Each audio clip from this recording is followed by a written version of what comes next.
¿Cómo nos damos cuenta de que tenemos una adicción al porno? Hay un estudio muy chulo en el que analizan el plasma sanguíneo de las personas que consumen pornografía de forma adictiva. Cuando tú eres adicto al juego, estás pensando cómo robar dinero para conseguir apostar. Cuando tú consumes pornografía, tú vas hipersexualizando y convirtiendo en objetos también a las personas con las que tratas en el día a día. ¿Hay alguna forma de consumir pornografía y que sea sana? A día de hoy, un niño de 11 años ha visto más cuerpos de mujeres desnudas que un señor de 80 años en toda su vida. La pornografía no está diseñada para potenciar la sexualidad, sino que está diseñada para ganar dinero con ella. La sexualidad no se consume, se comparte. En su gran mayoría están ahí o por explotación sexual o por trata de personas, cerca del 90%, según un estudio que se publicó este mismo año, porque han recibido abuso sexual en la infancia y replican esos patrones de abuso dentro de la industria pornográfica. Joder, después de esto ya no voy a volver a ver nunca más. ¿Cuál sería el paso a paso para dejarlo? Primero es la motivación. Yo luego diría... Alejandro, cuéntame, consecuencias de consumir demasiado porno. Yo creo que al final uno de los grandes problemas es que el porno hace que generes un sexo un poco psicópata, porque es un sexo que tiene que ver mucho con el yo y poco con el tú, y es un sexo muy inmediato en el que no importa tu deseo, solo importa mi deseo, ¿no? Digamos que las personas pasamos de ser sujetos a ser objetos, y esto yo creo que es uno de los grandes problemas de la pornografía. ¿No crees que...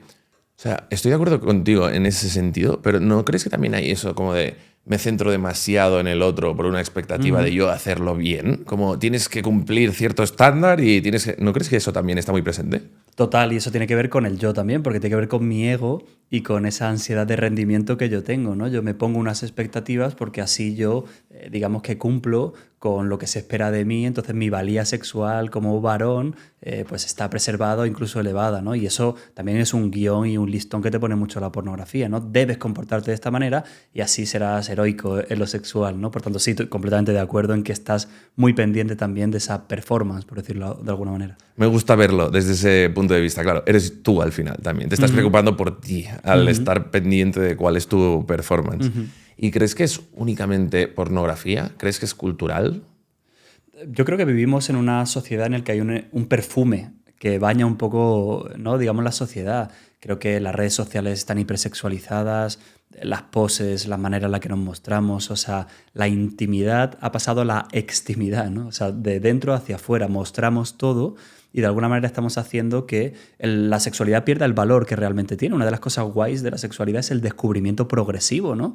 Esa sorpresa, cuando eres adolescente y vas descubriendo de forma progresiva la sexualidad, eso va activando también la motivación, la recompensa. Ahora ya lo tienes todo dado, entonces ya está todo visto y ya no hay nada que te guste o que te excite incluso, ¿no? Completamente de acuerdo.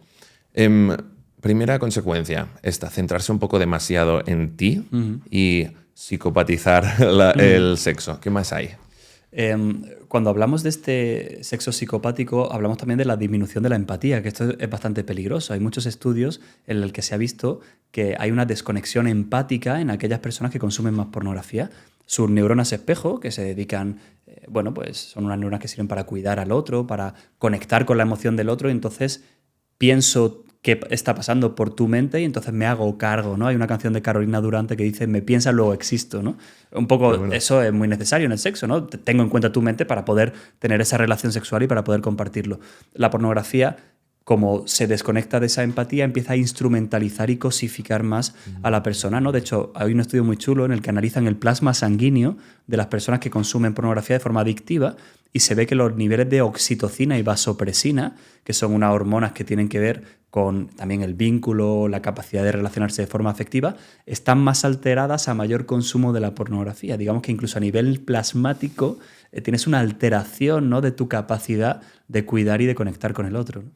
¿Y esto afecta fuera del sexo? Es decir, dices que reducen los niveles de empatía. ¿En todos los sentidos? ¿O...? En concreto en la sexualidad, pero sí que de alguna manera tú vas hipersexualizando y convirtiendo en objetos también a las personas con las que tratas en el día a día, ¿no? Muchos pacientes te dicen, yo no veo mujeres en una fiesta, veo cuerpos con los que acostarme, ¿no? Me impide trabajar porque estoy constantemente hipersexualizando mis relaciones laborales, mi vida con los demás, ¿no? Por tanto, digamos que el cerebro cuando está adicto, está como cautivo, ¿no? De alguna manera se le rapta para que se le dé importancia a aquellas cosas que me motivan a consumir pornografía. Cuando tú eres adicto al juego, estás pensando cómo robar dinero para conseguir apostar. Cuando tú consumes pornografía, tu cerebro está pensando en cómo ir pornificando, hipersexualizando al resto de seres humanos para conseguir aquello que busca, que es esa gratificación inmediata y supranatural, ¿no? Que te da la pornografía, que no es una gratificación sexual normal, ¿no?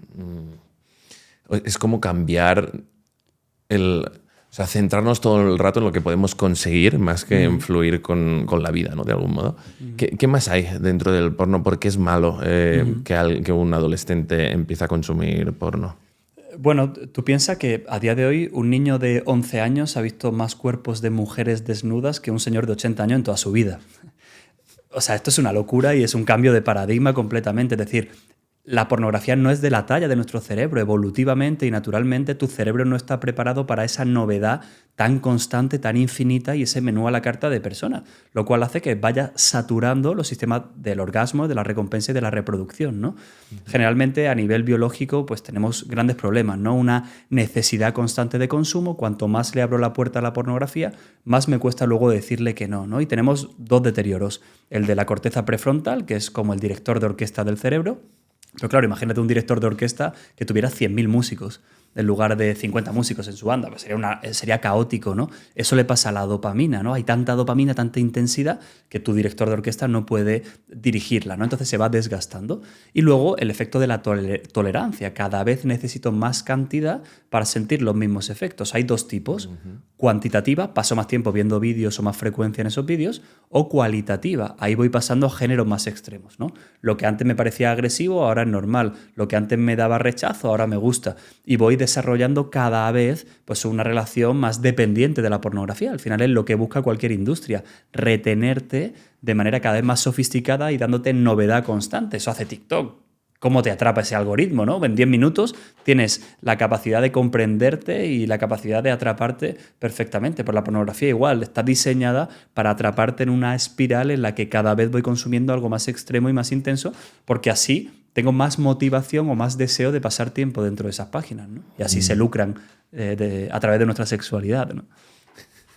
Qué oscuro, ¿no, tío? Y las redes.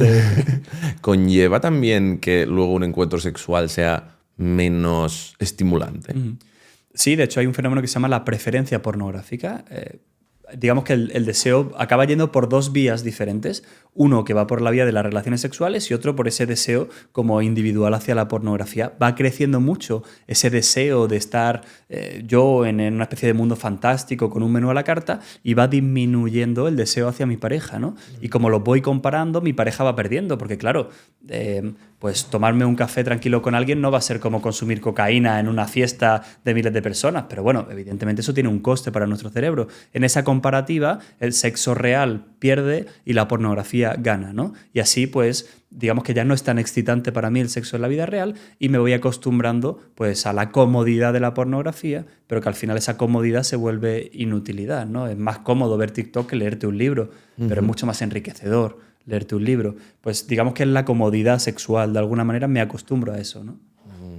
A mí me ha llegado a pasar, tío, que estando con chicas hemos consumido porno. Rollo, no es suficiente, pero ya ni siquiera yo, sino la otra persona también. No es suficiente tener a una persona, sino que además consumes pornografía por el lado. Eso es jodido, ¿no? Porque dejas de apreciar lo que realmente... Sí, al final me desconecto de la experiencia y me conecto a un tercer elemento en lugar de estar conectado a lo que está hecho la sexualidad, que sea, tenemos cientos de miles de terminaciones nerviosas, sensorialidad, capacidad de conectar con el otro, de disfrute, ¿no? Entonces, digamos que introducir un tercer elemento para eso es interrumpir una potenciación del erotismo, al fin y al cabo, ¿no? Hemos tenido pacientes que su pareja, ¿no? En este caso eran dos chicos, la pareja tenía que poner un vídeo pornográfico para poder llegar al orgasmo, ¿no?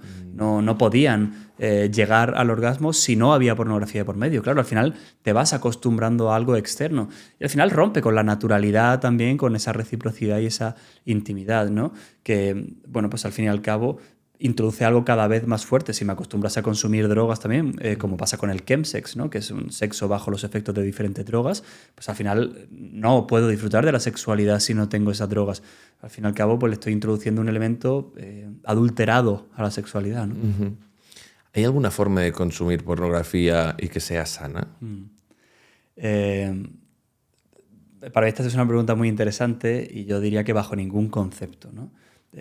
Y es una especie de dulcificación que nos han intentado vender porque la pornografía no está diseñada para potenciar la sexualidad, sino que está diseñada para atraparnos y retenernos y ganar dinero con ella, ¿no? Por tanto, no está comprobado que ese material, ¿no? A través de profesionales de la medicina, la sexualidad o la psicología, lo diseñan para la excitación de las personas y el disfrute, pero sí que está comprobado que tiene un efecto muy negativo, ¿no? Por tanto, digamos que no hay una manera responsable de hacerlo porque cualquier consumo tiene unas implicaciones, unas consecuencias. Evidentemente hablamos de diferentes grados y depende también de variables personales. Hay personas que lo hacen de forma más recreativa y más esporádica y que no desarrollan una adicción. Pero el primer cigarro es en potencia el cáncer de pulmón. Y no puedes decir que el primer cigarro es bueno. En sí mismo no es bueno. Que tú puedes hacerlo, por supuesto. Tú tienes el libre albedrío para hacer lo que te salga y lo que te dé la gana, ¿no? Y ejercer tu libertad. Yo he fumado 10 años de mi vida y ejercí mi libre albedrío estúpidamente, ¿no? Ahora tengo asma y todas las mañanas me tengo que tomar un respirador para controlar el asma. Bueno, pero yo lo hice. Pero bajo ningún concepto podemos decir que algo que genera adicción y que produce consecuencias negativas es bueno en pequeñas dosis, porque no lo es, porque abre la puerta a la adicción, abre la puerta a más dosis y en sí mismo y en potencia tiene unas consecuencias muy negativas. No solo el consumo en sí, que puede ser más esporádico o adictivo, sino el propio engranaje de la industria de la pornografía, ¿no? O sea, está diseñado, o sea, la sexualidad no se consume, se comparte.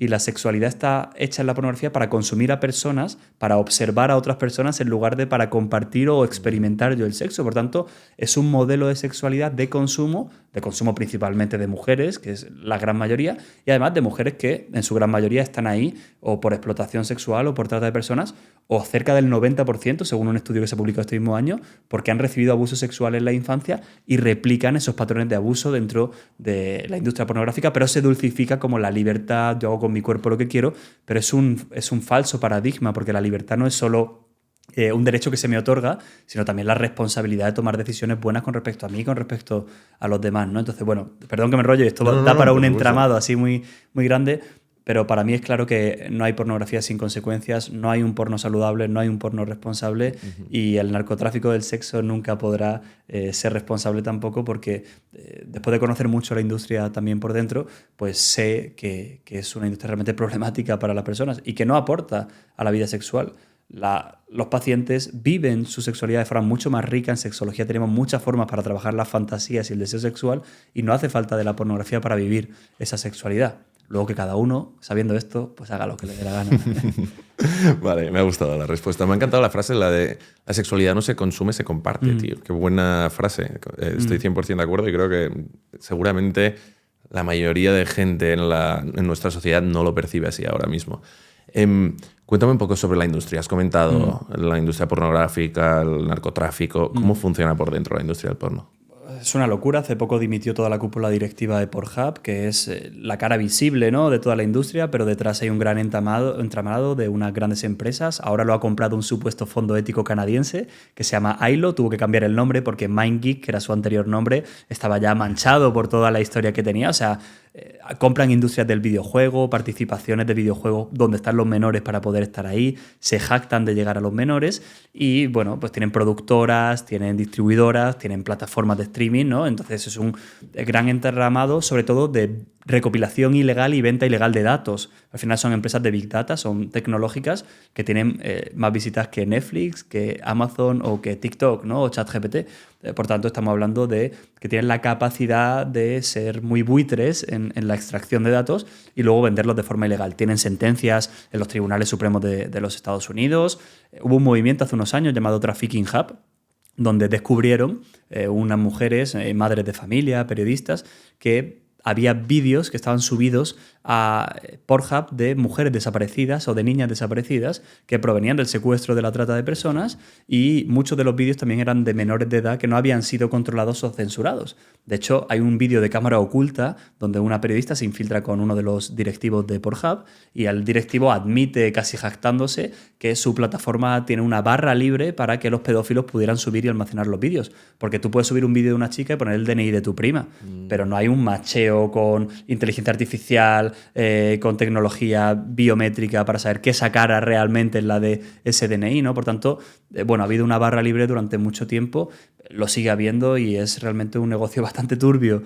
Intentan lavar la cara de la industria y dulcificarlo, ¿no? Generando eso, pornografía ética, feminista. Simplemente se aprovechan de movimientos sociales, incluso con el ecologismo. Fue una locura. Hubo una película que era la película más sucia del mundo, que si tú entrabas en esa película salvabas a las tortugas de la suciedad de los océanos y de los mares, ¿no?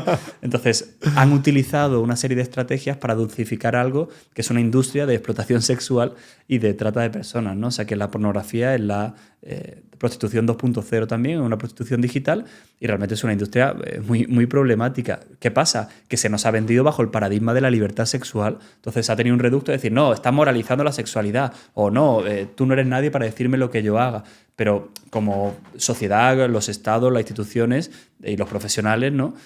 Debemos y somos responsables de transmitir los efectos negativos que están apareciendo sobre la pornografía. Y en consulta empezaron a llegar personas cuando aparece Internet diciendo, oye, se me ha ido de las manos, tengo un problema, me está afectando.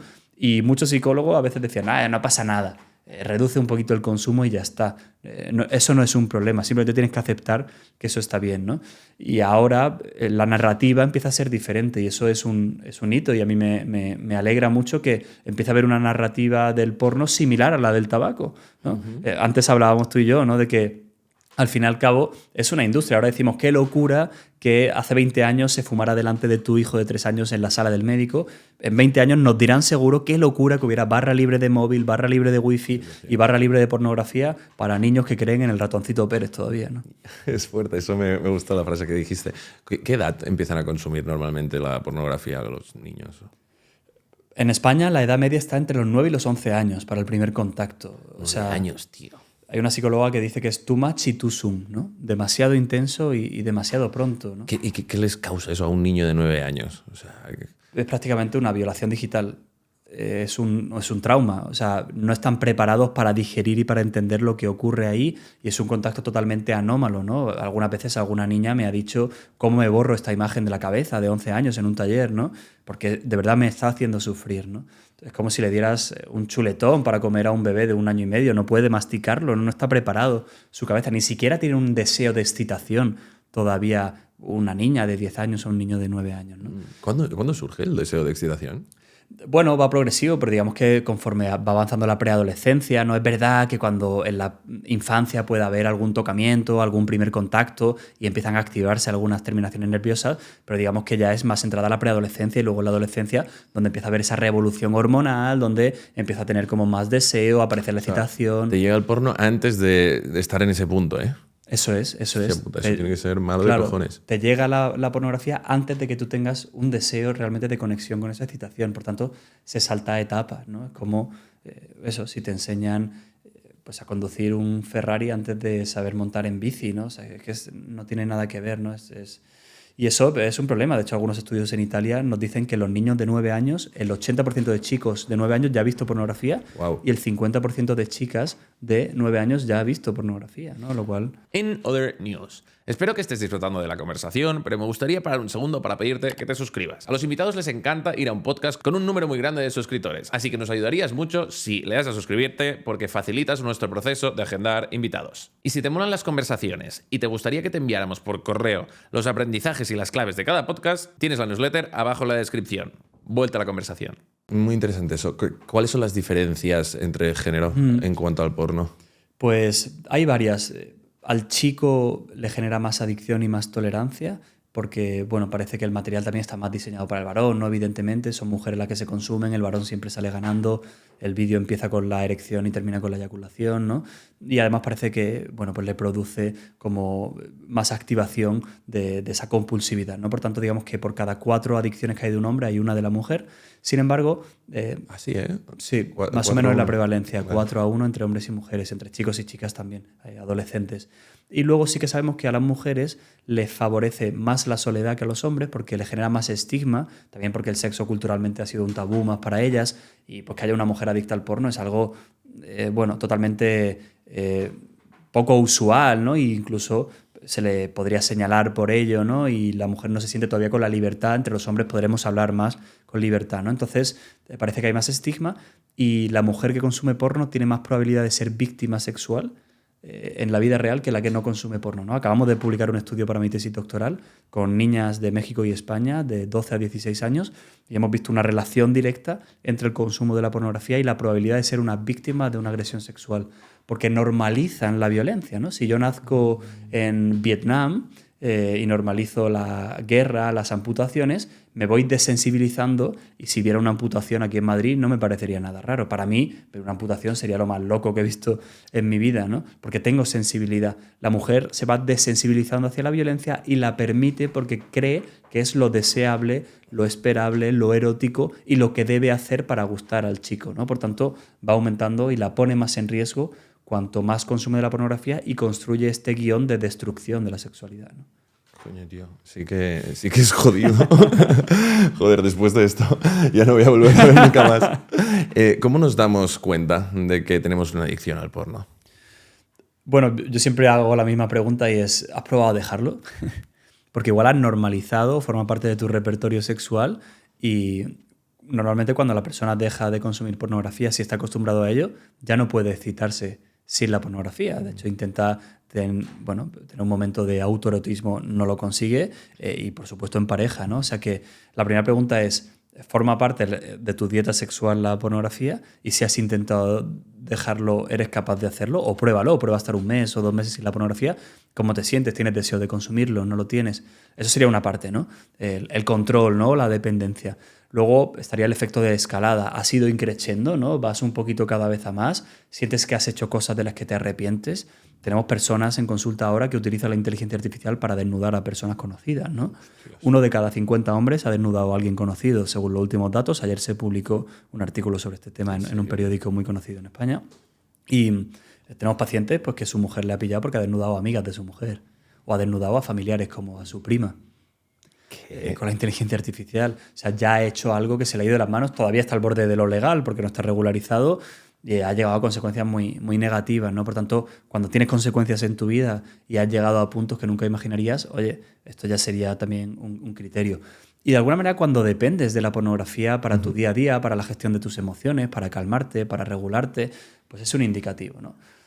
No tienes que tener consecuencias muy graves para que la pornografía pueda ser un problema, ¿no? O sea, que yo creo que si cada uno de los hombres del mundo nos preguntásemos cuánto de tu sexualidad está influido por esa pornografía que habías normalizado, por eso que ven las redes sociales, y cuánto es real de ti, de tu propio repertorio, de lo natural, de lo que tú compartes con tu pareja, probablemente estemos muy pornificados, ¿no? Y se nos haya impuesto mucho ese guión pornificado de la sexualidad, prácticas como el estrangulamiento sexual, prácticas muy extremas, pues que igual no son tan deseables o tan eróticas, o cuando las compartes con tu pareja es algo que realmente tampoco desea o tampoco quiere, o que también ella ha podido normalizar, ¿no? de ese mundo pornificado, de relacionarse con hombres pornificados, ¿no? Entonces, bueno, yo creo que la pornografía de alguna manera sí que ha bañado todo ese repertorio sexual, normalizando esas prácticas y produciendo consecuencias que no necesariamente tiene que ser una adicción, pero bueno, evidentemente hay niveles y las personas adictas pues son personas que ya no pueden pararlo, incluso tienen síndrome de abstinencia. El 70% de pacientes sufre de irritabilidad, no puede dormir si no consume pornografía, por tanto tienen que ver porno para dormirse, se han acostumbrado mucho a dormirse viendo pornografía, o cambia el estado de ánimo cuando no pueden acudir a pornografía de forma frecuente, ¿no? Por tanto, estamos hablando de una adicción comportamental en toda regla que bueno, está pendiente de reconocerse oficialmente como adicción comportamental, ahora se considera un trastorno del control de los impulsos, pero bueno, tiempo al tiempo para que lo reconozcan las entidades oficiales, ¿no? Wow. ¿Y qué relación tiene con la masturbación? Es decir, ¿masturbarse es positivo si no lo haces con pornografía o cómo funciona? Bueno, digamos que realmente hay una asociación, ¿no? Los pacientes más extremos de la adicción, solo con ver pornografía ya generan esa calma o esa sensación de dopamina, ¿no? Sin ni siquiera masturbarse. Pero necesariamente va acompañado de la masturbación. Hemos tenido pacientes que se masturbaban hasta hacerse sangre viendo pornografía. O sea, es un extremo. Evidentemente, cuando hay masturbación sin la pornografía, estos efectos disminuyen, ¿no? Los efectos tienen que ver con la pornografía. Puede haber personas que desarrollen una masturbación compulsiva como parte de su obsesividad o que bueno, la utilicen como un compensador también del estado de ánimo, ¿no? Pero bueno, yo creo que lo importante es que al final la sexualidad en el ser humano forma parte de la libertad, ¿no? En los animales es la necesidad, ¿no? Y la reproducción, y en los seres humanos pues tenemos la libertad de ir eligiendo pues aquellas conductas que son acordes a lo que yo quiero, acordes a quién soy yo, y acorde a lo que es bueno para mí. Pero bueno, la pornografía en ese repertorio de libertad está fuera, porque te quita la libertad, te merma la libertad y te condiciona a vivir la sexualidad de una manera muy negativa, ¿no? Te liga a ello. Pero Alejandro, cuéntame, yo quiero saber si es bueno o malo, que sé que esto no acaba de existir, ¿no? Pero ¿masturbarse es algo positivo o no? O sea, supongo que habrá gente adicta a la masturbación independientemente de la pornografía, que la mayoría irá ligada, entiendo. Pero... O sea, yo creo que el gran problema ha sido que hay muy pocos varones que hayan desasociado la masturbación de la pornografía y que hayan desarrollado un propio repertorio de fantasías, ¿no? Probablemente a lo mejor en las mujeres sí que ha existido más, ¿no? Y en los hombres ha ido más bien asociado a ese consumo. Por tanto, digamos que lo tienen asociado a la intensidad, ¿no? Pero bueno, en aquellas personas que de forma libre deseen conectar con su cuerpo, de hecho, bueno, pues el desarrollo es progresivo, en la adolescencia sobre todo, pues uno va conociendo el cuerpo, lo va haciendo de forma progresiva y va conectando con su placer y descubriéndolo, ¿no? Y luego busca compartirlo con el otro. En el fondo, el deseo sexual busca compartirlo con el otro, ¿no? Pero bueno, cada uno elige si luego quiere o desea tener esos momentos también de autoerotismo que algunas personas pues, le aportarán en su repertorio, otras personas preferirán no hacerlo porque no le aporta, otras personas preferirán compartir el sexo en pareja, pero en principio, cuando hablamos de la masturbación, hablamos de algo que generaría compulsividad cuando está llevado a un extremo y cuando estás compensando esos estados de ánimo, y ahí hablaríamos de unas consecuencias negativas en sí mismas, ¿no? Entiendo que si eres consciente y no estás adicto, puedes hacerlo, ¿no? De algún modo, pero si te sientes como con la necesidad de hacerlo, entiendo que no, esa debe de ser la diferencia. Sí, bueno, la falta de control, el deseo imperioso de hacerlo, las consecuencias que tenga en tu vida, la manera en la que también te acostumbres, ¿no? Hay personas que cuando trabajamos en consulta con eyaculación precoz se han acostumbrado a una masturbación muy rápida y muy intensa y luego tienen una eyaculación muy rápida, ¿no? Por tanto, también hay una serie de hábitos, ¿no? Y en las mujeres lo estamos viendo con el tema del Satisfyer también, ¿no? Se acostumbran a una estimulación muy intensa a través de una estimulación muy artificial y luego les cuesta alcanzar, ¿no? La sexualidad pues en un entorno así como más dilatado o más sereno, ¿no? Por tanto, bueno, yo creo que en la vida tampoco todo es blanco o negro, ¿no? Y cada persona pues tiene una experiencia, unas conductas, pero bueno, más allá de ese aprendizaje sexual que cada uno pueda tener, en el caso de la pornografía sí sabemos que en todo caso va a producir esas consecuencias negativas cuanto más se consuman, como el tabaco. ¿Un piti te hará daño? Pues probablemente un piti en toda tu vida no te hará daño, pero cuanto más lo consumas, más daño te hará. Pues un vídeo porno, pues quizá pase como el que ve llover, pero cuanto más lo consuma, pues más daño me irá haciendo, ¿no? Me llama la atención lo que has dicho sobre las mujeres se masturban muchas veces sin consumir pornografía. ¿Hay alguna diferencia? Siempre se ha dicho que los hombres somos más visuales a la hora de excitarnos. ¿Cómo funciona eso? Bueno, en realidad yo creo que también hay factores culturales, ¿no? El hombre ha podido liberalizar su sexualidad y se le dio el producto de la pornografía a partir de los años 80 más o menos, entonces era algo guay, deseable como hombre, y la masculinidad se había construido basada en ese tipo de sexualidad, ¿no?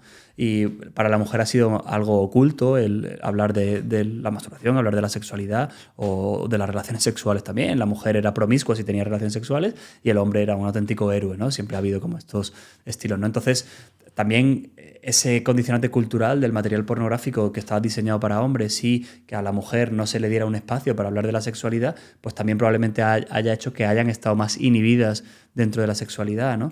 Parece que la sexualidad de la mujer es más rica en cuanto a elementos eróticos y a sensorialidad y por tanto un elemento puramente visual no es suficiente, ¿no? Que a veces requiere de una sensorialidad a través del lenguaje, a través del contacto. Evidentemente esto cambia de persona a persona, ¿no? Pero la respuesta sexual de la mujer es más rica, el orgasmo se puede mantener durante más tiempo, la excitación también, ¿no? El hombre es mucho más básico, por decirlo así, en las respuestas sexuales. Excitación, meseta, orgasmo, resolución. La mujer puede mantenerse en un pico máximo de orgasmo durante más tiempo.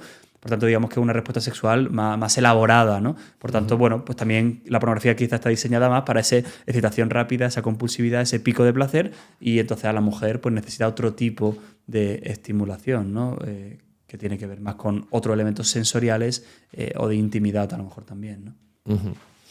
Pongamos el caso, Alejandro, de un hombre, yo que sé, adolescente o lo que sea, que está adicto al porno. ¿Cuál sería el paso a paso para dejarlo? Yo diría que el paso a paso para dejar la pornografía, el primero es la motivación, es decir, yo tengo que encontrar motivos para dejarlo, encontrar un para qué y un por qué, ¿no? O sea, por qué quiero yo dejarlo y a qué voy a renunciar, porque vas a renunciar a cosas, vas a renunciar a placer, a un momento para ti, de evasión, a veces a gestionar el estrés. Entonces es encontrar el para qué lo dejas, ¿no? Y eso es lo primero que trabajamos nosotros también en consulta. No necesariamente tienes que trabajarlo en terapia, ¿no? Pero hacerte una lista de motivaciones. Yo cuando dejé el tabaco me hice una lista de motivaciones en el móvil y me puse mi futura mujer se quedará huérfana, me puse todos los tipos de cáncer de pulmón que iba a tener. Bueno, no fue la panacea, pero me daba un impulso para decir, oye, esto es por lo que yo estoy renunciando a las ganas que tengo de fumarme este Chester, ¿no? Entonces, bueno, esa motivación es fundamental. Yo luego diría un poco de orden de vida, ¿no? O sea, al final necesitas tener una vida ordenada, deporte, alimentación, unos hábitos, ¿no? Una estructura de vida. Cuando tu vida es caótica, cuando vas cansado por la vida, cuando tienes una vida desordenada, es más fácil que entre, ¿no? Pues la comida basura, es más fácil que entre la pereza, es más fácil que entre, si tú tienes una vida ordenada, sana, tu cuerpo te pedirá cosas sanas probablemente, ¿no? Entonces eso diría que es muy importante. Y luego todo lo que tiene que ver con la gestión emocional. La pornografía muchas veces es el anestésico o el ansiolítico de otras cosas que hay debajo. Inseguridad, heridas afectivas, incapacidad para gestionar enfados, incapacidad para manejar mi estrés, tristeza, soledad, ¿no? Entonces, trabajar a la persona desde un punto de vista emocional y psicológico será fundamental, ¿no? Y por último diría todo lo tecnológico, ¿no? O sea, hacer dietas tecnológicas, entrenar a tu algoritmo para que no solo, constantemente estés dando pornografía, porque te lo va a dar ya, aunque tú no se lo pidas. Quitarte las notificaciones del móvil, o sea, hacer dietas tecnológicas. ¿Cuánto hace que no ves una serie sin mirar el móvil ni una vez, ¿no? Ir a un concierto y no grabarlo, ir a una cena con tu amigo, con tu pareja y estar 2 horas sin el móvil. O sea, que el móvil no te controle a ti, sino que tú controles el móvil, porque al final en el móvil es donde están todas las adicciones comportamentales a día de hoy. El juego, los videojuegos, las compras, todo a un clic, ya, instantáneo. Y la pornografía se ha mezclado ahí, ¿no? O sea, que no hablamos de un momento del erotismo dilatado, sereno, de conexión con uno y con el otro, sino que hablamos de también una industria de consumo, ¿no? De fast food del sexo. Te voy a dar una experiencia personal, como siempre hago. Yo me noto mucho que disfruto menos del sexo cuando estoy pensando en el orgasmo que cuando estoy en el momento. Y creo que es algo que le debe de pasar a la mayoría de gente, como ya no estar pendiente del de la otra persona por validación o lo que sea, sino estar pendiente de cuándo me voy a correr, ¿sabes? ¿Cómo salimos de esa, no sé cómo llamarle, de ese como objetivismo, ¿no? De ir a un objetivo y disfrutar el momento en sí? Es súper finalista el sexo, no es un sexo de proceso, es súper interesante porque el sexo no se piensa, se siente. Y el sexo no tiene que ver con hacer cosas, sino con sentir cosas. Y ese ha sido el error también cultivado por la narrativa de la pornografía, de estar centrado en el rendimiento, en el orgasmo. El orgasmo no es un fin, es una consecuencia de. Y ahí es donde hay que trabajar. Por eso el mindful sex, que es un término que acuñó Ana Sierra, que es una sexóloga muy conocida, es muy interesante porque promueve que para disfrutar de la sexualidad tengo que estar conectado al momento presente, a las sensaciones. De hecho, el poder estar conectado al suelo pélvico, a la respiración, a lo sensorial, a los besos, a las caricias, todo eso va a permitir también que, por ejemplo, retrase un poquito más el orgasmo y no eyacule tan rápido, ¿no? Que relaje y deje de contraer el suelo pélvico, que favorece la eyaculación rápida, ¿no? O sea, toda la conexión en el momento presente me hace disfrutar de lo que está pasando. O sea, es que el sexo está ocurriendo aquí y ahora, no en el orgasmo que llegará dentro de 5, 1 o 10 minutos, ¿no? Entonces, nos pasa en la vida en general, ¿no? Vivimos anticipando el futuro que no conocemos o anclados al pasado donde hemos cometido errores, pero lo único tangible es el momento presente y por eso aplicar esa filosofía de mindfulness a la sexualidad es súper interesante y súper positivo, ¿no? Y de hecho, nosotros en terapia enseñamos mindfulness a los pacientes que tienen problemas de disfunción sexual y problemas de adicción a la pornografía también, ¿no? ¿Cuáles son los principales problemas que te encuentras en terapia? Llegan muchos a nuestra consulta de Piénsatelo Psicología por adicción a la pornografía porque es, bueno, un poco el ámbito al que yo me he dedicado durante mucho tiempo. Pero nos encontramos también muchos problemas de disfunción sexual, en varones principalmente eyaculación precoz y disfunción eréctil, aunque está creciendo mucho la eyaculación retardada, la incapacidad para llegar al orgasmo. Y cuando retiras la pornografía en esa persona, recuperas esa capacidad porque te has acostumbrado tanto a llegar al orgasmo con la pornografía que el sexo en la vida real no te excita. Lo que decíamos antes, ¿no? Esta pareja que ponían el ordenador para excitarse, ¿no? Pues tenía una eyaculación retardada, uno de ellos. Luego, en mujeres también tenemos problemas de satisfacción. Tenemos también mujeres que son parejas de adictos a la pornografía, ¿no? Que tienen un trauma por traición, se llama, ¿no? Al descubrir que su pareja, bueno, pues no quería tener sexo con ellas o no disfrutaban la sexualidad. Algunas chicas te dicen, mi pareja se masturba conmigo, no tiene sexo conmigo, ¿no? O sea, me está utilizando para obtener placer, pero no está compartiendo conmigo ese encuentro, ¿no? ¿Por qué pasa eso? Es decir, ¿por qué lo sienten así? Pues justo por lo que tú estás diciendo, porque yo estoy pensando más en que tengo que llegar al orgasmo y que tengo que dar la talla, en lugar de estar preguntándole a la otra persona cómo se siente, cómo se encuentra. Es como cuando uno va a cenar. Tú no vas a cenar solo por el ansia de comerte el chuletón.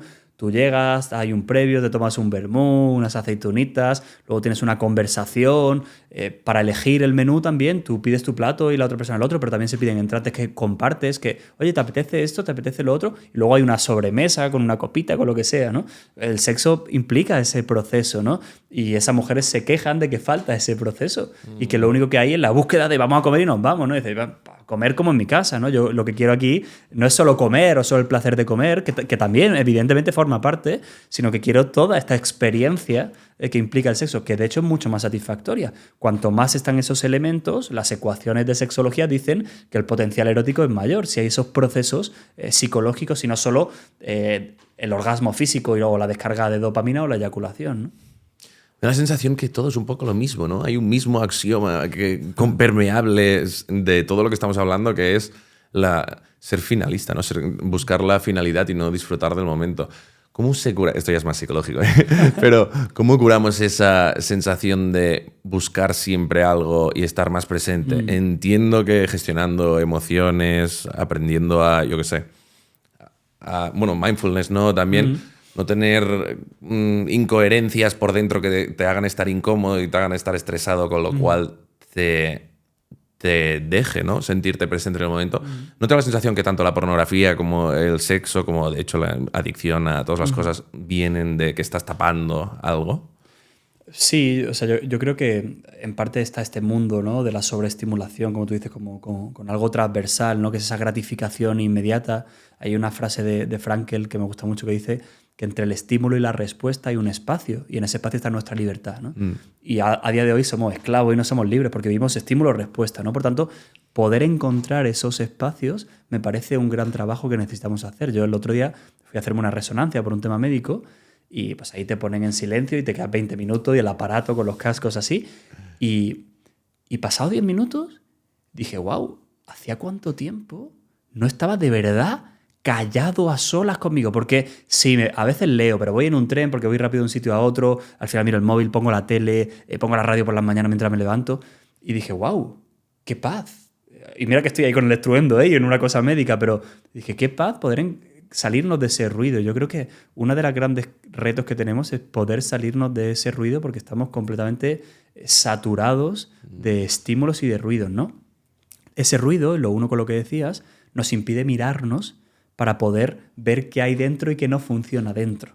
Y ese sería el segundo trabajo. Primero me paro, apago el ruido y segundo me escucho y me miro.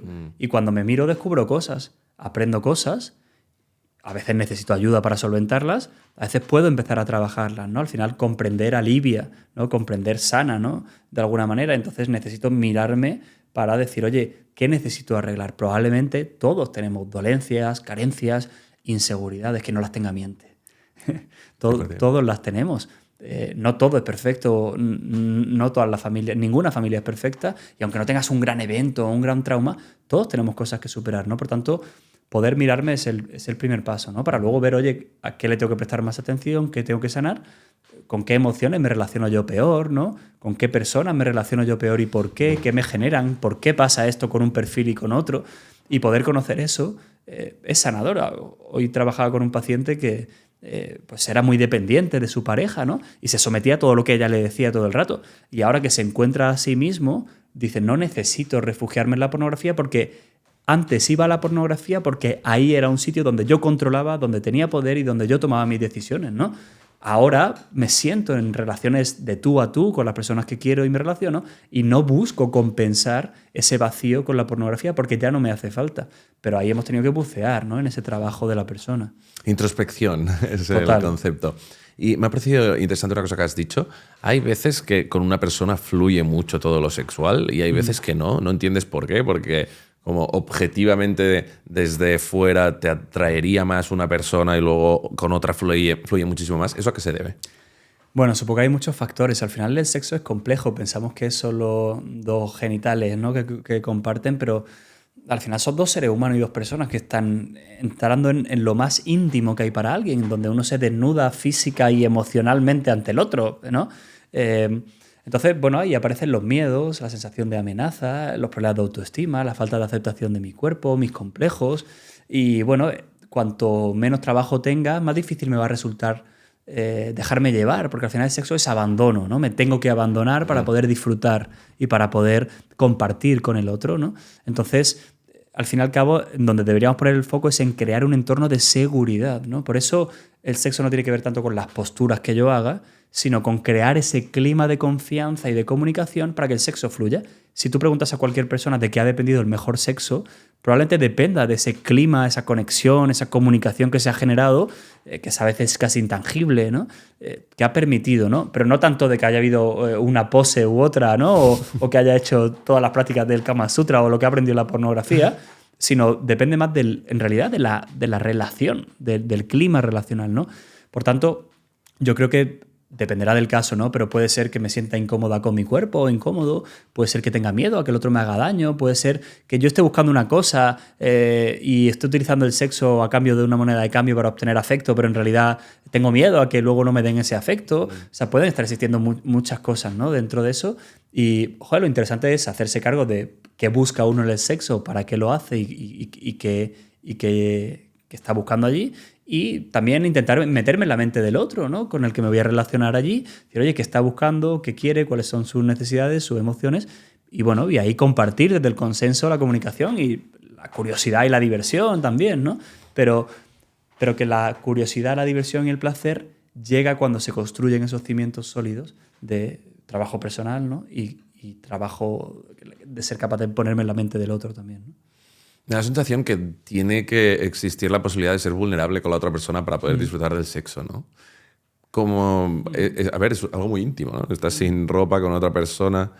El hecho de no sentirte juzgado, el hecho de poder ser tú mismo, creo que tiene mucho que ver con las energías estas que notamos. Pero imagino que también hay parte de biología. Hay veces que simplemente con una persona estás hecha para tener hijos porque vuestros cromosomas tienen que juntarse de algún modo. O sea, imagino que hay muchas variables. Pero hay veces que dices, wow, siento como un deseo animal hacia esa persona. También puede ser que haya, que huele bien para ti, ¿no? Sí, lo que pasa es que ese es el primer impulso. Es como la chispa del mechero, pero luego falta la llama, que es la parte subjetiva, ¿no? Es decir, en el ser humano siempre pasa por el filtro subjetivo, porque es un sexo personal, no es un sexo animal, ¿no? Existe ese deseo y ese impulso que yo puedo tener para tener sexo con alguien, pero luego lo pasa por el filtro, ¿no? Oye, yo quiero, no quiero, tengo pareja, puedo tenerlo, no puedo tenerlo, es acorde a mi proyecto vital. La otra persona quiere, no quiere, ¿no? De hecho, tenemos... Factor importante. Eso es bastante importante. Claro, nosotros tenemos un sistema de excitación y uno de inhibición en la sexualidad, ¿no? Esa excitación biológicamente funciona para promover la reproducción, ¿no? Desde un punto de vista biológico, también para obtener ese placer. Y tengo un sistema de inhibición que me tiene que decir, oye, no siempre puedes o tienes que inhibirlo. Yo tengo ganas de tener sexo en el trabajo y a lo mejor pues no es el contexto ni el momento. Bueno, cada uno que haga lo que quiera, ¿no? Pero entiéndeme, ¿no? Pues necesito tener un sistema de inhibición. O efectivamente, una persona no quiere o no hay consenso o estamos empezando una relación y me dice para, yo tengo que parar. ¿Qué pasa en una agresión sexual? Que el sistema de excitación está exacerbado y que el sistema de inhibición está apagado. Y probablemente la pornografía ha motivado esa visión de agresión sexual, de instrumentalización de las mujeres y machista, donde no importa el deseo de la mujer, solo importa mi deseo y yo sigo adelante, ¿no? Por tanto, me ha destruido mi sistema de inhibición y de excitación y me ha normalizado prácticas que son execrables, ¿no? Dime, Alejandro, si fueras tú el presidente del gobierno, ¿cómo tratarías la educación sexual? Bueno, no quiero verme nunca como presidente del gobierno, Jordi, así que espero que eso nunca pase. Bueno, al menos tal y como está la política ahora. Pero creo que habría que tener como diferentes patas, ¿no? Yo creo que sí que habría que favorecer que la sexualidad no fuera un tabú y que pudiéramos hablar con libertad de sexualidad. Pero a la vez creo que no todo vale en la sexualidad y que habría que darle el respeto que merece la sexualidad, no habría que infravalorarla y sobre todo habría que tratarla siempre desde un punto de vista científico y profesional, ¿no? Que yo creo que uno de los grandes problemas de la sexualidad y de la educación sexual es que de sexualidad todo el mundo opina, porque como todos somos seres sexuales y sexuados y tenemos o expresamos nuestra sexualidad de diferente manera, pues nos creemos en pos de la verdad de muchas cosas, ¿no? De física cuántica no habla tanta gente, pero de sexo con 2 cervezas habla todo el mundo, ¿no? Entonces, claro, para mí este es un problema. La sexología es una ciencia, la sexualidad es algo que está también sujeto a estudio, ¿no? Y que debe tratarse, al menos desde las instituciones, la política y el mundo de vista clínico, desde un punto de vista profesional, ¿no? Entonces, yo invertiría en poder hacer asignaturas que den competencias emocionales para que las personas sepan hacerse cargo de esa vulnerabilidad en la sexualidad. No invertiría tanto en prevenir enfermedad de transmisión sexual, en embarazos no deseados, que por supuesto habría que tocarlo, ¿no? Durante algún periodo de esa formación, pero invertiría en hacer adolescentes sensibles y personas sensibles. La sensibilidad parece algo ñoño y que está denostado, ¿no? Parece que eres menos hombre si eres sensible, ¿no? Que eres, un tío mío decía, eres un moña, ¿no? O sea, está mal visto. Hay un gran estereotipo con la sensibilidad de los hombres. Las mujeres sí deben ser sensibles y frágiles. Los hombres tenemos que ser fuertes y rudos, ¿no? Entonces, romper un poco con este estereotipo y cultivar la sensibilidad, sobre todo en los varones en ese sentido, la sexualidad, de que la sexualidad no tiene que ver con hacer cosas, sino con sentir cosas y conectar con el otro, me parecería algo fundamental, ¿no? Poder trabajar la asertividad, el pensamiento crítico, la autoestima, la inteligencia emocional, el consenso, la comunicación, el consentimiento, los estereotipos de género, el consumo de la pornografía. Así se ha visto. Yo hago muchos talleres con adolescentes y salen muy bien. O sea, ¿Cómo funcionan? Bueno, depende. Generalmente suele ser 1 hora. Yo le llamo 13 razones para rechazar la pornografía y les hago un taller de pensamiento crítico, ¿no?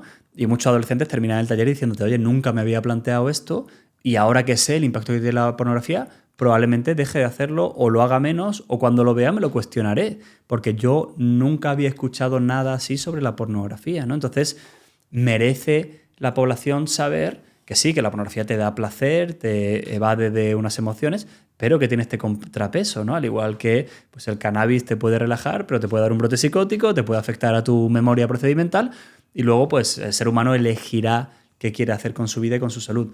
Pero creo que tenemos que educar ahí. Y creo que a día de hoy no hay educación sexual sin educación digital, ¿no? O sea que esto es fundamental y sobre todo aquí entraría el ámbito de las familias, ¿no? Creo que deberían ser coordinadas esas asignaturas con las familias, porque al final hay una sobrecarga en el ámbito educativo para hacer de todo. O sea, los profes tienen que hablar de trastornos de alimentación, de emociones, de suicidio, de pantallas, de redes sociales, viene la policía a hablarles, viene un médico, de problemas, no sé, biológicos, de todo, ¿no? Y nutrición, ecologismo.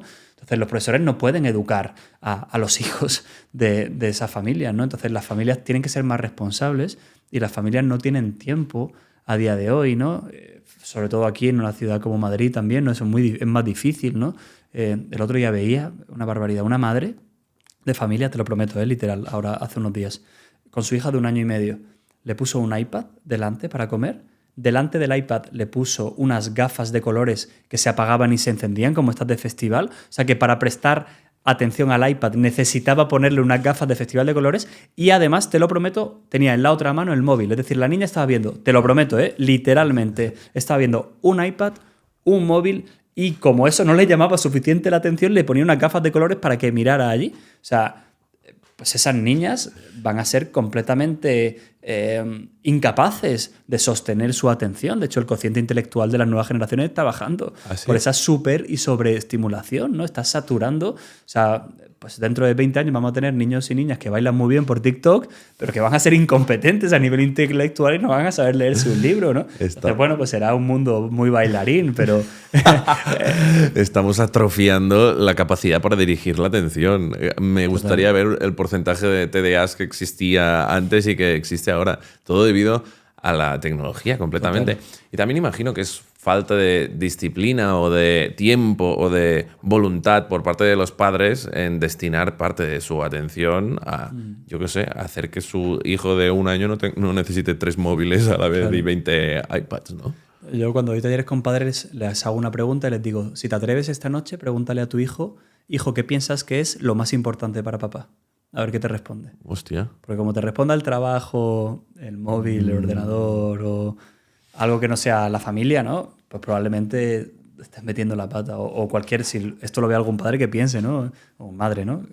¿Qué respondería a su hijo sobre esto? Eso que hablaste en el podcast con Sara y David me pareció muy interesante. Ellos le llaman energía masculina y femenina. La energía masculina representa el hacer, resumiendo mucho, y la energía femenina como la sensibilidad, el estar presente y autocuidarse, de algún modo muy resumido.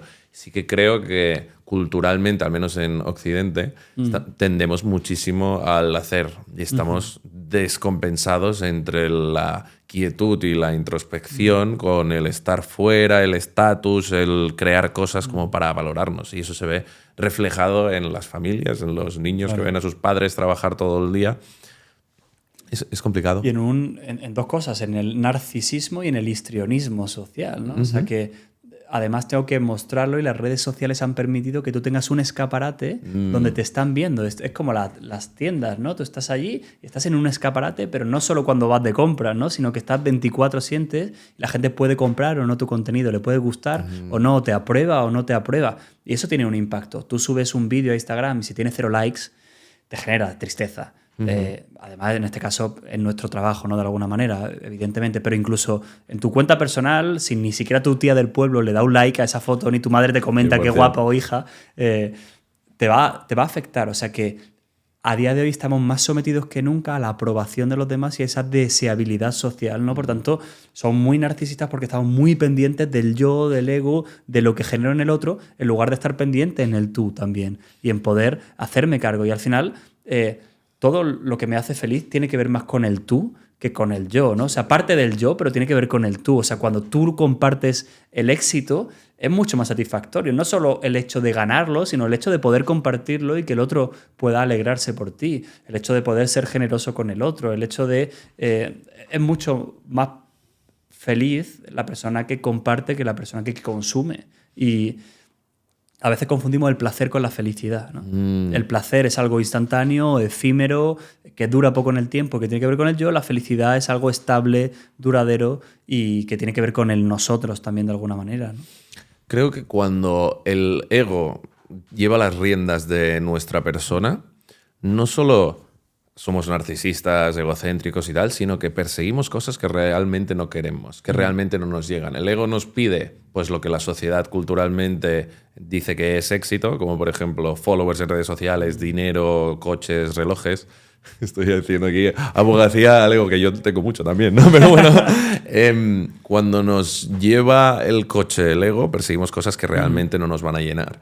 Y cuando lleva el coche la parte más esencial, más espiritual, por llamarle así, no persigue nada, simplemente siente lo que le va bien en cada momento y como consecuencia te da lo que tú realmente quieres, que será amor y que será dinero también y que serán relaciones y que será lo mismo que perseguía el ego, pero de una forma que cambia, que ya no es que persigues, sino que es consecuencia. Y por eso no falla.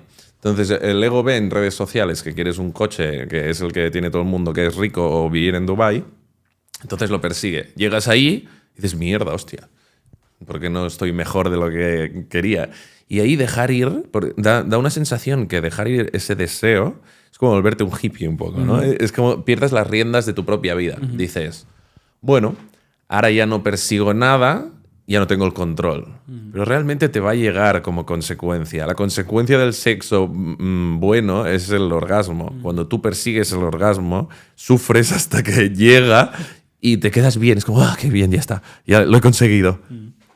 No, y con el dinero igual, ¿no? Mi padre siempre decía esa frase, el dinero no es un fin, hijo, es una consecuencia, ¿no? Si tú trabajas, el dinero es una consecuencia de tu trabajo, es un refuerzo y un mérito a tu trabajo, pero cuando tú estás persiguiendo el dinero probablemente es cuando tú lo vives vacío. Evidentemente vives en un sistema en el que necesitas el dinero y el dinero te da comodidades y acceso a cosas que no puedes hacer sin ellas, ¿no? Por tanto, tampoco tiene de malo que tú quieras alcanzar ese estatus, pero que no sea como el foco principal, ¿no? De hecho, las culturas... budistas, ¿no? Orientales hablan mucho del detachment, del desapego, ¿no? A las cosas, a lo material, ¿no? Porque al final, bueno, vemos a gente muy pobre, muy feliz, ¿no? Y con pocas cosas, y gente muy rica, muy infeliz. Y está claro que lo que realmente nos enriquece es el poder tener relaciones auténticas, de calidad, el sentirnos queridos y el querer. O sea, si te dicen mañana qué prefieres, que te quite la cuenta bancaria o la capacidad de querer a alguien, o la capacidad de ser querido, ¿qué prefieres? Completamente. Naval tiene una frase muy buena, siempre lo quoteo, Naval Ravikant, que dice que cuando tú eres infeliz por querer algo, puedes o bien conseguirlo o bien dejar de quererlo. No queremos quitar, porque al final somos personas, tenemos nuestro cuerpo individual y tenemos que llegar donde queremos llegar, con lo cual no hay que desechar el ego, hay que integrarlo de algún modo. Pero sí que es verdad que cuando eres infeliz y sufres por querer algo, para impresionar a gente que realmente ni siquiera te importa y tampoco quieres ese algo, incoherencia por todos lados y luego adicción al porno. Hay una frase de Bertrand Russell que dice, en la vida hemos venido a ampliar el conocimiento y a ampliar el amor, ¿no? Y yo creo que son dos pilares que lo resumen muy bien, ¿no? Uno, pues eso, también a través del trabajo, el conocimiento, aportar algo a la sociedad a nivel intelectual, darle riqueza, ¿no? Para que la sociedad sepa más después de ti, ¿no? Tú conozcas, seas un explorador de la vida y dejes tus conclusiones, ¿no? Y luego ampliar el amor, que también es pues, dejar, ¿no? Si puedes también tener familia, a lo mejor, ¿no? De descendencia, pues algo chulo y bonito, ¿no? Pero no necesariamente, sino también a través del rastro que tú dejas de amor en los demás, ¿no? O sea, que si tú eres bondadoso con cada persona que te encuentras, le has hecho la vida un poquito más feliz y has ampliado el amor a la persona que conduce el autobús, al portero de tu edificio o al que está en el supermercado atendiéndote en la caja, ¿no? Entonces, ampliar el conocimiento y ampliar el amor, pues son dos... Y es lo que tú dices, que es que eso es lo que te sienta bien. Cuando tú persigues algo, en vez de... Tío, te gastas la pasta en hacerle un regalo a alguien y ves su cara o das una propina. Y, tío, eso es lo que recuerdas, eso es lo que se te queda dentro. No... Que tampoco no hay que... O sea, siempre hay que hacer como ese hincapié, ¿no? A ver, está bien que quieras cosas, pero, tío, gastarte pasta en hacer felices a los demás normalmente sienta mucho mejor que gastarte pasta en cualquier materialismo. Total. Bueno, la peli de Hacia Rutas Salvajes, ¿no? No sé si lo has visto, dice la felicidad solo es real cuando se comparte, ¿no? Es como la frase final y para mí yo creo que define muy bien lo que es nuestra existencia, ¿no? El poder compartirlo con los demás. Si mañana tuviéramos mucho dinero y nos quedáramos solos en el planeta Tierra, pues sería un rollo. Completamente. O sea, prefiero vivir menos experiencias y tener menos dinero, pero poder compartirlas con al menos una persona, ¿no? El último día leía un comentario que me pusieron que me hizo muy feliz, que era algo del rollo, gracias por compartir como tus vulnerabilidades y tus cosas, porque me siento muy identificado y no sabes cómo me estás ayudando. Y dije, oh, qué bien, tío. Esto es por lo que hago esto. Al principio era, y claro, ahí está el otro punto, al principio era reconocimiento, poder vivir de filosofar, dinero, estatus. Empecé por ahí porque es como el motor. Supongo que también se puede empezar desde algo más esencial que no desde el ego. Pero al irlo convirtiendo, vas como encontrando tu motivo de qué estás aportando al mundo. Y yo empecé este podcast porque veía un podcast inglés de un tío que me encanta, Chris Williamson, que también siempre lo digo. Y me ayudó tanto a comprenderme a través de él, hacerme de espejo, de decidir crear conversaciones con psicólogos y con gente guay. Y dije, ¿qué coño? Esto... Tengo que poder hacerlo, tengo que poder ayudar del mismo modo que me han ayudado a mí. Y vi ese comentario y dije, ¿qué coño? El AdSense de este mes me da igual, tío. Quiero ese puto comentario. Sí, pues enhorabuena, porque no es fácil llegar ahí, ¿no? Y desprenderse de toda esa parte, ¿no? De la máscara, del ego, del alcanzar cosas y poder conectar realmente con la bondad y con hacer el bien, ¿no? Yo creo que eso es una pasada y, joder, qué guay que lo puedes hacer laboralmente y que además puedas vivir de ello. Joder, pues yo creo que eso es una máxima realización y por eso tienes que seguir haciéndolo y cultivando el podcast, ¿no? Porque seguramente haya muchas personas que tú ni conozcas, ¿no? Y ni sepas, Claro. y te vean en la sombra y sientan que realmente pues, puede ser un modelo o un ejemplo. En la terapia, de alguna manera, ocurre, ¿no? Una relación muy personal también y lo vemos, ¿no? Que tiene una responsabilidad muy grande porque esa persona confía mucho en ti para contarte lo más íntimo, ¿no? Y bueno, yo creo que a día de hoy estos formatos audiovisuales han generado una relación de intimidad con el mundo también muy grande y que aportan mucho y poder aprender a mostrarme vulnerable como tú lo haces y hablar de ti, creo que es un gran ejemplo, un ejemplo muy bonito, la verdad, y no es fácil, ¿no? Porque se asocia a la debilidad, ¿no? Y creo que debemos mostrar más a personas vulnerables. Creo que hay como... Está cambiando, ¿eh? Pero hay un nuevo subsector, al menos en América, que yo sigo mucho, que es como los hombres, rollo, que están... Sí. No, Sí. pero, o sea, hombres, rollo, que han conseguido mucho, que están muy fuertes, que tienen todas las chicas y que encima se muestran vulnerables. Que es como, tengo la parte de lo que quieren los adolescentes, Claro. pero a la vez le meto la parte de llorar a veces. De llorar, de mostrar los sentimientos. Y tú, Alejandro, ¿qué es lo que crees que te aporta más de lo que haces? Es decir, esa sensación de yo con el comentario. ¿Qué es lo que más te aporta en cuanto ayudas en terapias o cómo lo sientes tú? A veces es muy difícil explicar lo que ocurre en un espacio de psicoterapia, ¿no? Porque al final es un encuentro único e irrepetible y hay un trabajo en equipo tan bonito. O sea, el poder crear un baile entre dos personas, ¿no? Y tú tener la responsabilidad de guiar ese compás y ese baile, ¿no? Y ayudar a la persona a que aprenda a bailar y a que aprenda unos pasos que tú has aprendido por tu formación, de las cosas más bonitas que hay en el mundo, ¿no? Para mí, poder paliar el sufrimiento, te diría que quizás sería lo que mejor me hace sentir. O sea, ayudar a una persona a que deje de sufrir y que gracias a una psicoterapia, que el trabajo mayoritariamente lo hace el paciente o la paciente, y yo aprendo mucho más de mis pacientes que de lo que ellos aprenden de mí, te lo prometo, y es una realidad. Pero poder sentirte que eres parte de la historia de una persona y que ha formado parte de esa voz que le ayuda a calmarse, a relajarse, a guiar su vida, a valorarse y a quererse, me parece una cosa fantástica. O sea, yo no puedo estar más agradecido por tener una profesión que me hace ayudar a los demás, que me hace dar herramientas para que se sientan bien, bueno, yo creo que es muy bonito y tengo mucha suerte, ¿no? Porque no todas las profesiones de forma tan directa o tan manifiesta no tienen como ese contacto directo con la ayuda, ¿no? A veces es muy complejo, a veces es difícil, a veces es muy removedor para uno también. Y es muy bonito cuando das el alta a un paciente o cuando te mandan un mensaje diciéndote, joder, me has cambiado la vida o como, no, este podcast me ha ayudado muchísimo. Pero es muy difícil cuando sesión tras sesión no avanza, cuando no sale bien, cuando te equivocas, cuando pierdes a un paciente porque has metido la pata, cuando te cuentan una historia de abuso sexual, ¿no? Y tienes que ver cómo gestionas todas esas emociones que tú estás sintiendo con el abusador o con la víctima que ha sufrido tanto, ¿no? Entonces, bueno, yo te diría que poder paliar el sufrimiento de alguien es la responsabilidad más bonita que se me ha otorgado en la vida y que intento hacerla con la mayor profesionalidad y con el mejor cariño y delicadeza que puedo, equivocándome 1.000.000 de veces, pero a la vez para mí es muy satisfactorio y me siento muy agradecido de poder dedicarme a ello. Me encanta también toda la parte de formación, las conferencias, me siento muy satisfecho, ¿no? Cuando puedo llegar a muchas personas y poder masticar una cosa muy compleja que viene de la investigación y transmitirlo a nivel más divulgativo. Creo que también es parte de ese ampliar el conocimiento, ¿no?, a la población, y a mí eso me enriquece mucho, y poder ganar dinero con ello pues también para mí es un regalo, ¿no? O sea que... Cuanto más valor aportes, más retribución habrá. Qué guay. Se te ve una persona que es fácil de abrirse a tu lado. O sea, estoy seguro que la gente... Muchas gracias. Cuéntanos un poco, Alejandro, para terminar, ¿qué es lo que hacéis en el proyecto?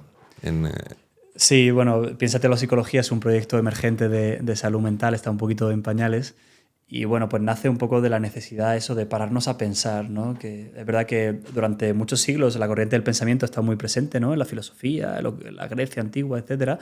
Pero ahora estamos en una corriente muy emotivista, ¿no? Muy de la emoción y haz todo lo que sientas, déjate llevar. Entonces me parece que hay que volver a ponerle freno a todo eso.